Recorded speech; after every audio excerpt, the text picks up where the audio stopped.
सो hi guys, तो welcome back to Chem explainer. तो हमने पहले पढ़ा introduction to the electrolytes, weak electrolytes, strong electrolytes, हमारा अल्फा, डिग्री ऑफ डिसोसिएशन क्या होता है।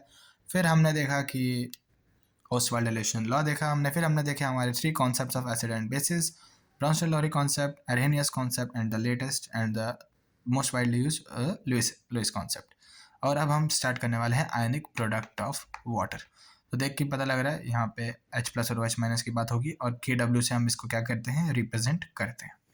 ठीक है, तो क्या होता है, अगर आपने ये ज़रूर पढ़ा होगा, अगर नहीं पढ़ा तो मैं आपको बता देता हूँ। जो आपका प्योर वाटर होता है ना, it's a weak electrolyte. It's a weak electrolyte. आपने देखा होगा जब हम इलेक्ट्रोलिसिस करते थे कॉन्सेंट्रेटेड H2SO4 डालते हैं, ठीक है, इट्स वीक इलेक्ट्रोलाइट। ठीक है, तो क्या होगा, H2O डिसोशिएट करेगा। H2O आपका डिसोशिएट अगर करता है H, क्योंकि ये खुद भी H प्लस देता है, ये बहुत बड़ी बात है।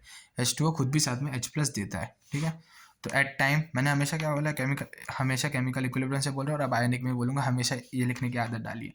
एट T इक्वल टू 0, ये C है, ये 0 है, ये 0 है।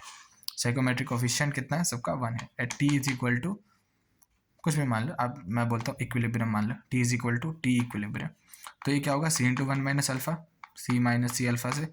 ये कहाँ से आ रहा है, चेक माई प्रीवियस वीडियो। ठीक है, ये कितना बन रहा है, C अल्फा, ये बन गया C अल्फा। ठीक है, तो अगर मैं इसका K इक्विलिब्रियम लिखूँ तो वो क्या होगा, H plus into OH minus, ठीक है, law of mass action divide by H2O। ठीक है, ये बनेगा आपका K equilibrium, K equilibrium of. ठीक है, अब क्या हुआ, अब मैंने क्या बोला, यहाँ पे आपको ध्यान से देखना है कि जो इसका डिसोसिएशन है वो बहुत कम होता है। ठीक है, वो बहुत कम होता है, मतलब जो हमारे पास जो ये H2O है, इसका डिसोसिएशन क्या है, बहुत कम है।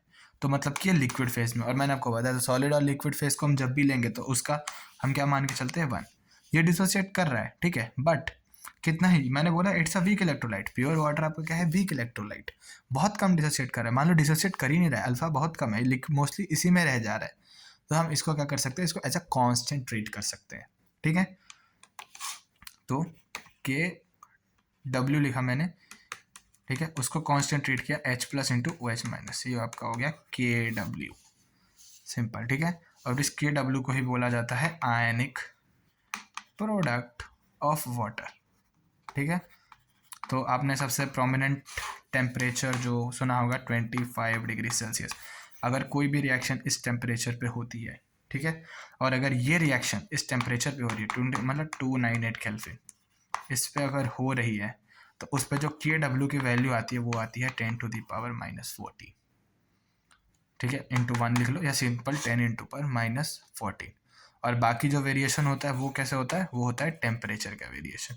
इसलिए 25 डिग्री सेल्सियस जहाँ भी दिखे और आपको KW का ज़रूरत पड़े, बहुत यूज़ आने वाला है इसको, ये वैल्यू आपको याद होनी चाहिए, KW इक्वल टू 10⁻⁻14। इस वैल्यू का बहुत यूज़ आता है आगे जाके, बहुत ज़्यादा इसका यूज़ आता है।